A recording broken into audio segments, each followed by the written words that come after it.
পশ্চিমবঙ্গের মধ্যেও শুরু হয়ে গেছে। হ্যাঁ, রাস্তাঘাটে কোনো জমায়েত করতে পারবেন না, বিশেষ করে নামাজ পড়তে পারবেন না। হ্যাঁ, কলকাতায় রাস্তাঘাটে নামাজ পড়তে দেওয়া হয়নি পুলিশ দ্বারা।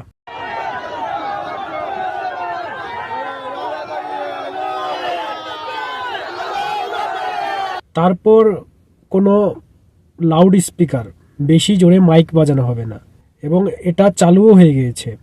মসজিদে অনেক জায়গায় সাউন্ড কম রেখে আজান দেওয়া হয়েছে। তারপর গরু কুরবানি আপনি করতে পারবেন না। হ্যাঁ, আপনি হয়তো দেখেছেন যারা গরু নিয়ে যাচ্ছে রাস্তা দিয়ে তাদেরকে ধরে ধরে মারধর করা হচ্ছে। গরুর ব্যবসা করার জন্য এভাবেই অপদস্থ হতে হচ্ছে মুসলিম ব্যবসায়ীদের।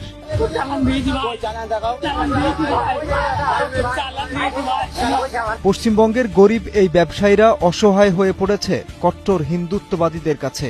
কিন্তু গরু নিয়ে যারা ব্যবসা করে তার মধ্যে অধিকাংশই হিন্দু। যারা কুরবানির জন্য মুসলিমদেরকে গরু বেচে তারা অধিকাংশই হিন্দু। তারা এখন বলছে আমরা করবোটা কি, আমরা খাবোটা কি, আমাদের ব্যবসায় হচ্ছে গরু নিয়ে কেনাবেচা নিয়ে। তারা বলছে আমরা করবোটা কি।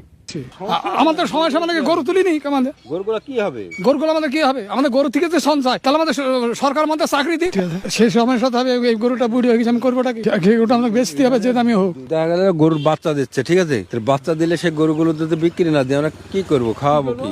যদি আমাদের কিনা বেচা যদি বন্ধ হয়ে যায়, সরকার আসা হচ্ছে আমাদের না আসা। কলকাতায় রাত্রে নোটিশ দিয়ে সকালে বুলডোজার চালিয়ে দেওয়া হচ্ছে ঘর বাড়িতে।